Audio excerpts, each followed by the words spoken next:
By the end of this video, you'll have a live WordPress website. Yes, you heard me right. We'll cover a lot of ground in this video, and you'll actually have a live website by the time we're done.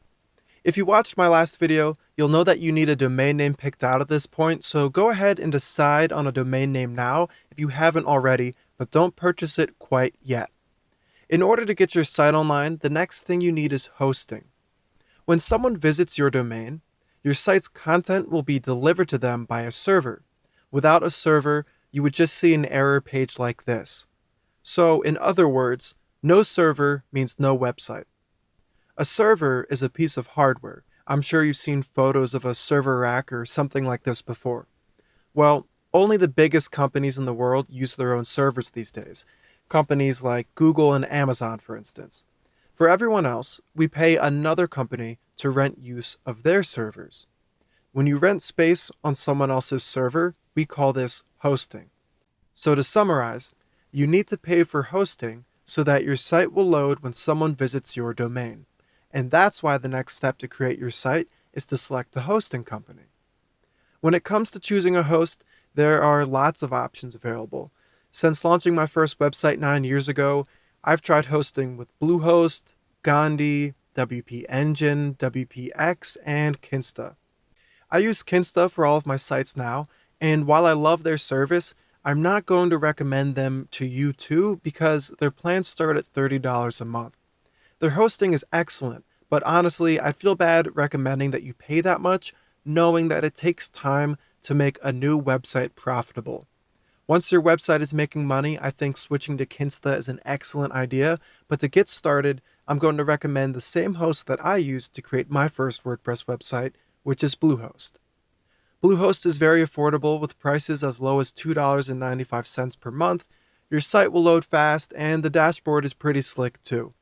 The one thing I don't like about Bluehost is that they push a lot of upsells, which is how they're able to offer such cheap hosting.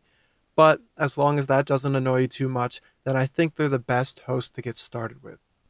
The other benefits of signing up with Bluehost are that they'll let you register your domain name for free, and they'll auto-create a new WordPress site for you, which is pretty cool. I have an affiliate link in the description below this video if you'd like to sign up with Bluehost, and that affiliate part means that I receive a commission at no additional expense to you if you sign up with my link. If you appreciate these videos and you're learning a lot, using my link to sign up is a cool way to say thanks for the videos. When you get to Bluehost.com, click the Get Started button and you'll be taken to the pricing page. All you need is the basic plan.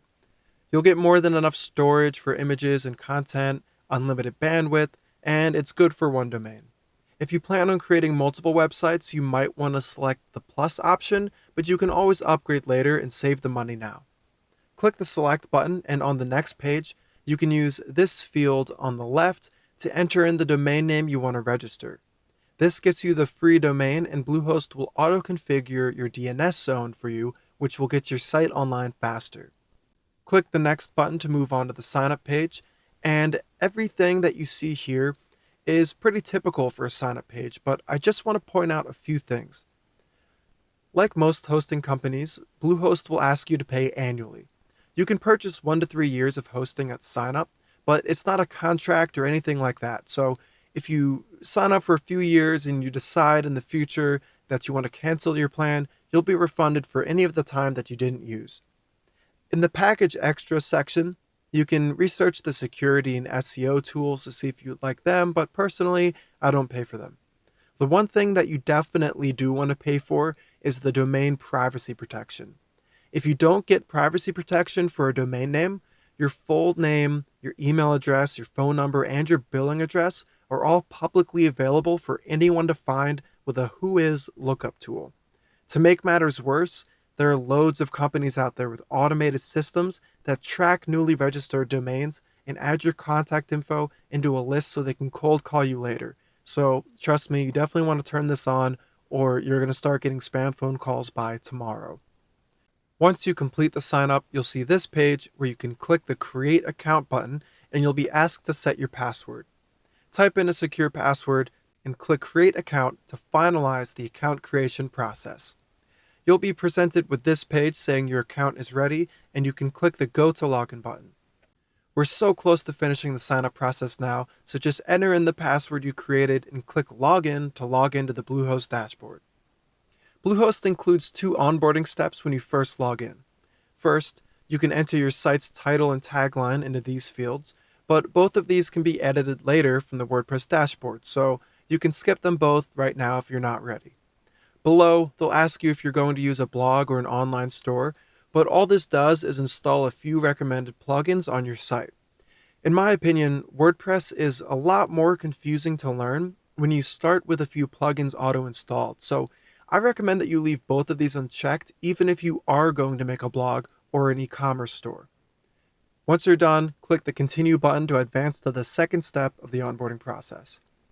On this page, they ask you about your goals, and all they do is recommend more plugins based on what you select here. So since you have to select at least one box, I'd go ahead and select whichever one makes the most sense for your website, and then below they'll let you know that they can set up your site for you if you select either of these two options. So I'm going to recommend, since you're watching this tutorial to learn how to use WordPress, you can pick either of these two boxes and then click on the Continue to Themes selection button below.